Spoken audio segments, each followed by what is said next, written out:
Well, actually, I'm going to do it right now.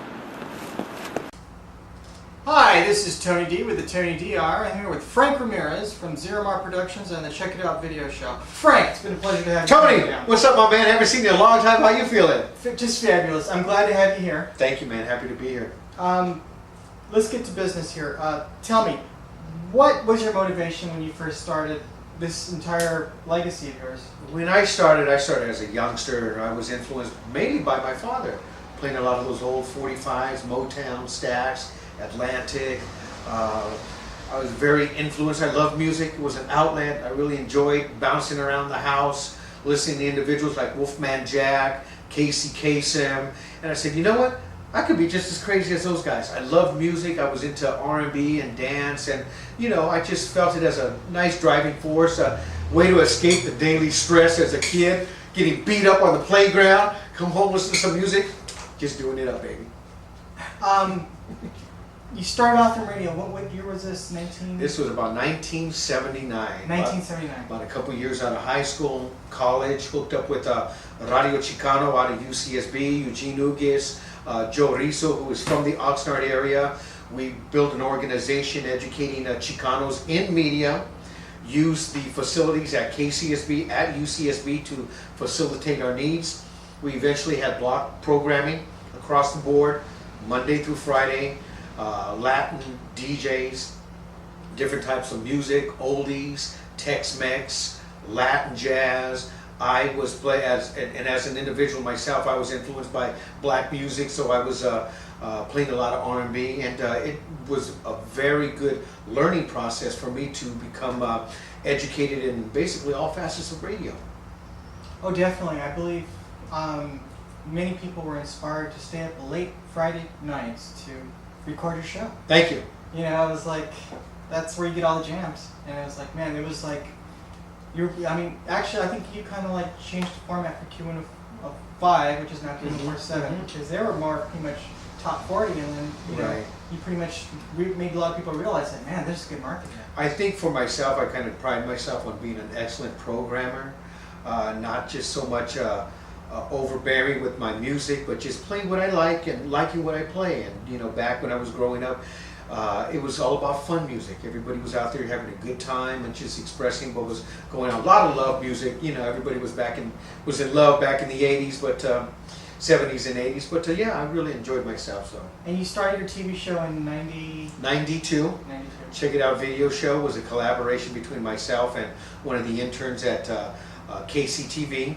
Now ComTV, Channel 17 in Santa Barbara, and I just went from one element, which was radio, moved it onto television, which was then video, and continued to do what I'm started, just programming good, excellent music and making it happen for the 805 area.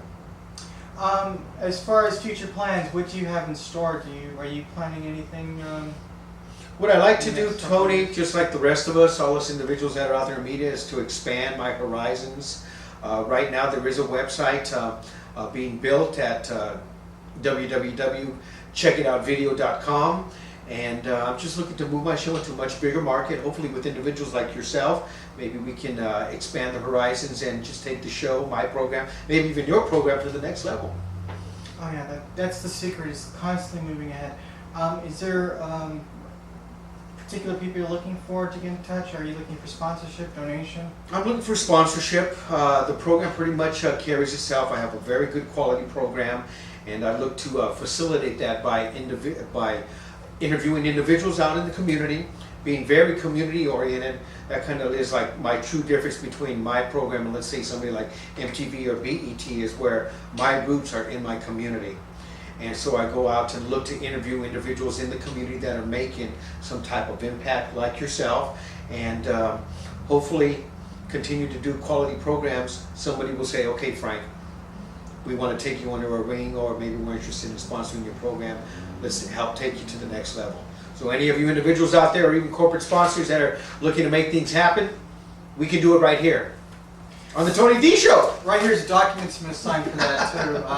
All sponsors must sign this contract. Where do I sign? $10 million. There you go. I'll take it. How much is that commission? Mine is commission, no doubt. But you know, Tony, I've enjoyed what I've been doing for the last 20 something years, and just like yourself, I have a passion for what I'm doing.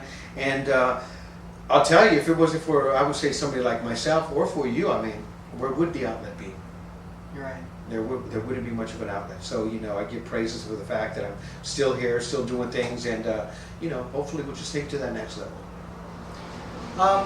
Is there any other way to the website they can get in touch with you? Email address, zeromarpro@email.com. That's ZERIMAR, which is Ramirez backwards, at zeromarpro@email.com. Was there anything you'd like to address to any of the viewers out there? Anything about someone who maybe want to follow your footsteps as far as getting into radio? Well, I think the first thing to do is to educate yourself. There are so many courses in colleges and university that you can take, and don't be afraid to go out there and do your project, put it out there. You know, I'm my worst and my best critic, and I think you probably are your, you know, probably most scrutinizing critic for your own television show. So don't be afraid to go out there and do the things that you do. Have passion for your work. Don't be afraid to make mistakes, but you know, we never get anywhere being in the same place. So you just got to get out there and make it happen. That's great advice from a great man. Whatever you do, don't change that channel. We'll be right back. The Tony D Show. Hey, this is the Tony D Show, and I'm Salsa, and I'm gonna show you what's hot. Bye. Wow.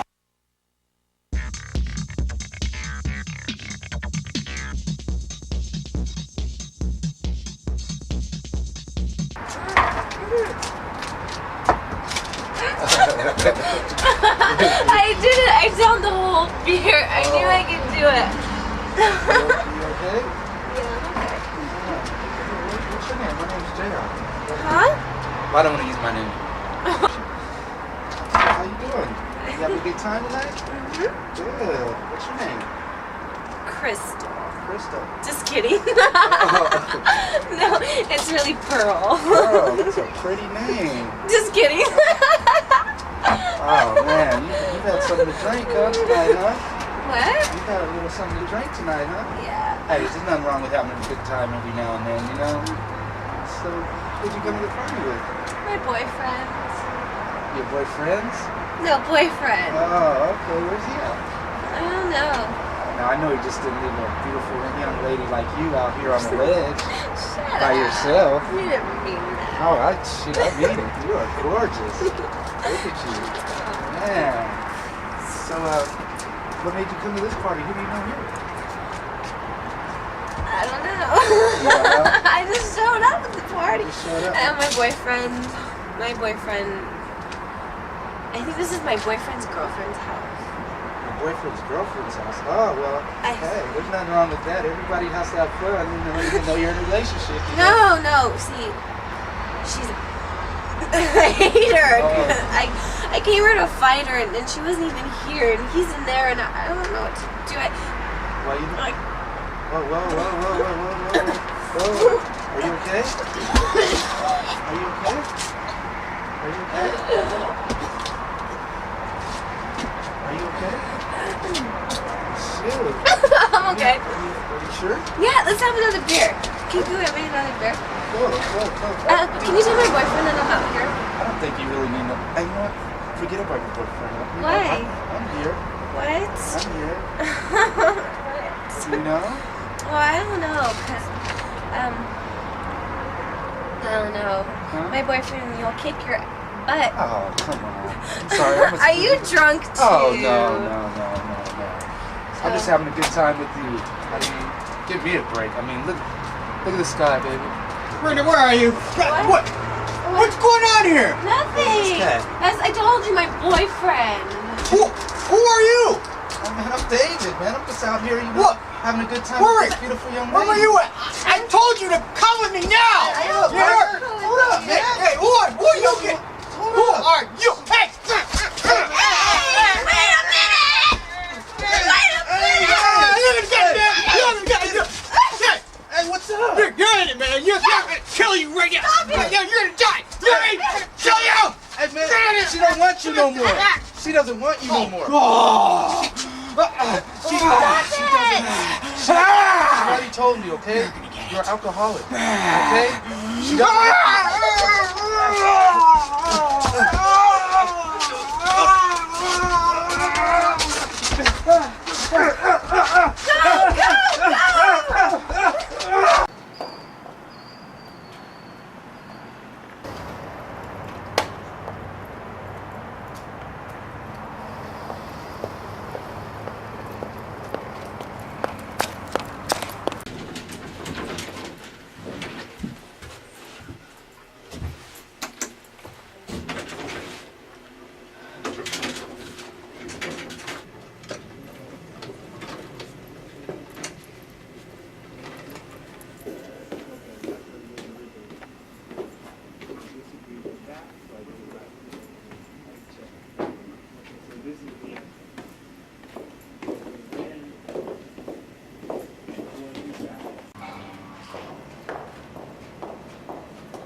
Where am I?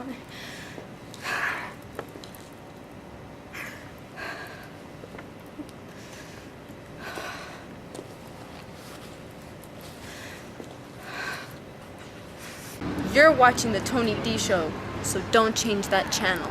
It's almost done. Stand by. It's almost over. Stand by, please. Lay naked! Be patient, please. I know I'm trying. Please. I know. Oh, I want to get with you guys tonight. That's what I need to take my friend. Oh, your wife and kids?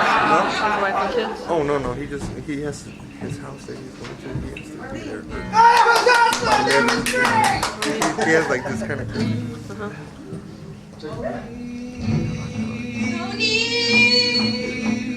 What the hell?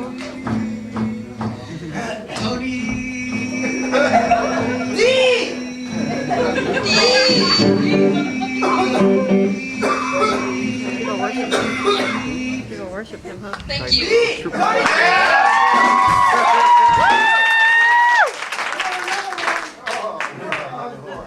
Encore.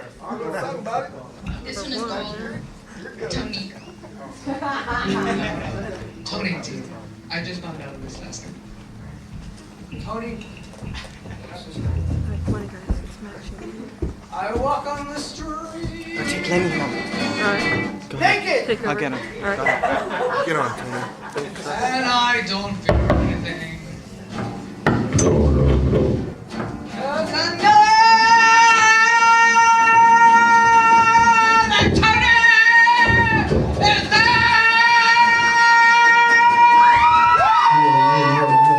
Thank you!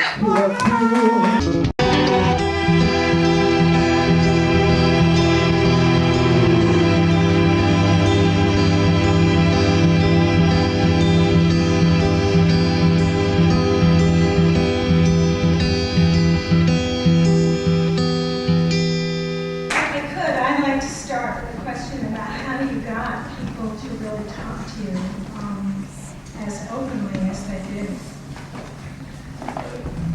Good evening.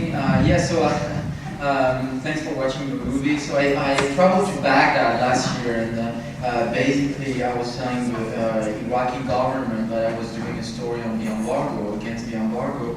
So they gave me a visa, and I know that no American could have done this movie, and because I'm French, and because the French government is supportive to the Iraqi government, it was helpful for me to have a visa. At least, at the beginning, they weren't very suspicious, and so I was pretending I was doing this story against the embargo, and also the story on the Iraqi architecture. So the people were very nice at the beginning, and actually Iraqi people are very, very nice people, amazing people.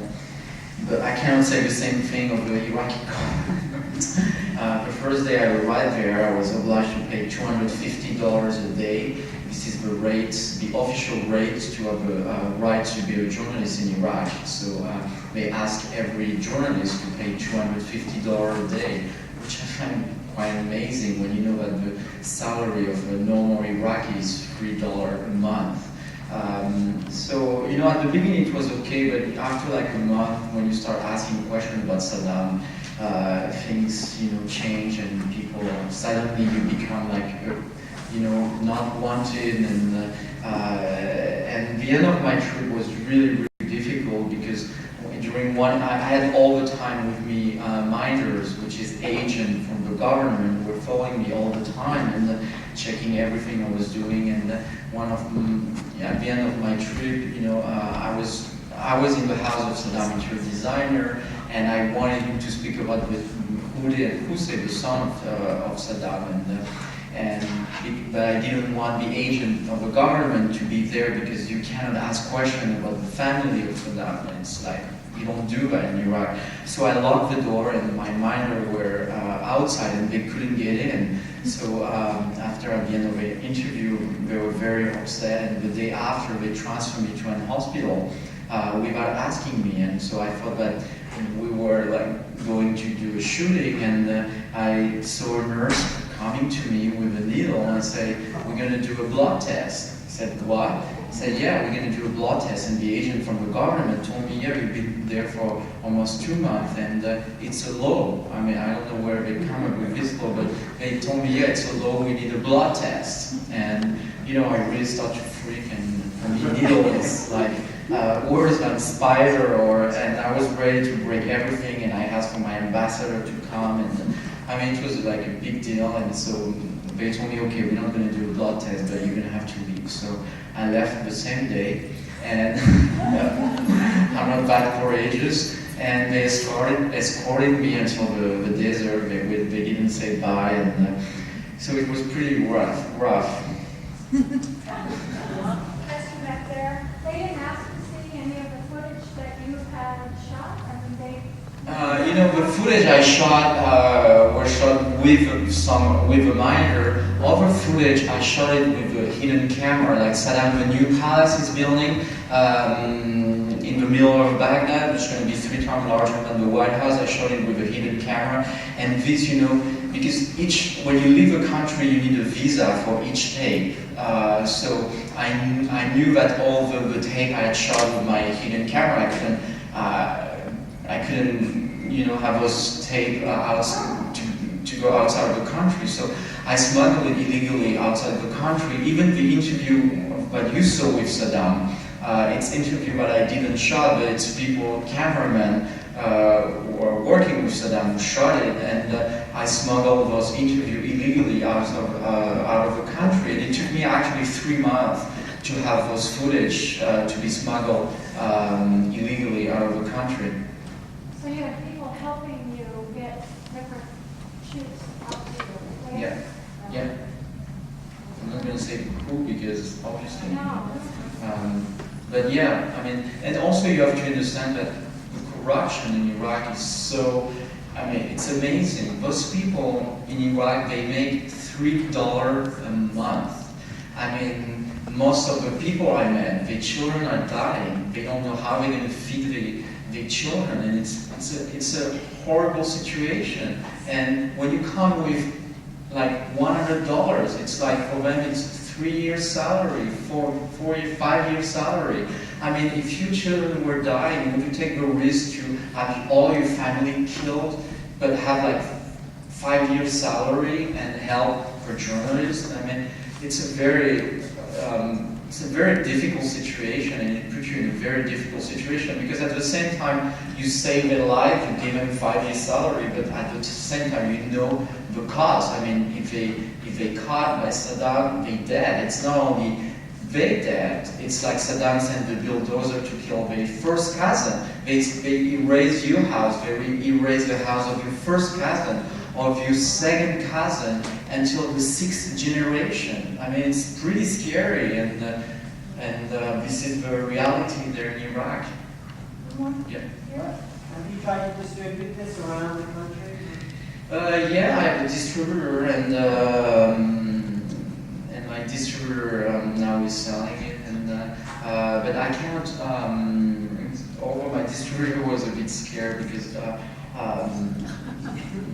Like 2 weeks ago, I had a death threat at my house. People came and they put a death threat note saying, "In the name of Allah, if you don't burn the satanic movie, you'll be dead." And they came with kerosene, and so and they put kerosene in my trash can and splatter up the house with red blood painting, and so my distributor were a little bit afraid to represent me, I guess.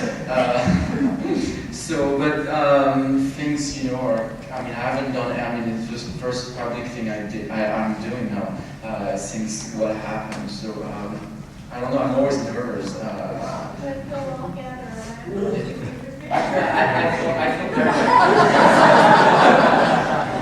What about television here? I don't, my distributor has a portable network here, so I don't know yet. And because the movie now is being considered for the Oscar,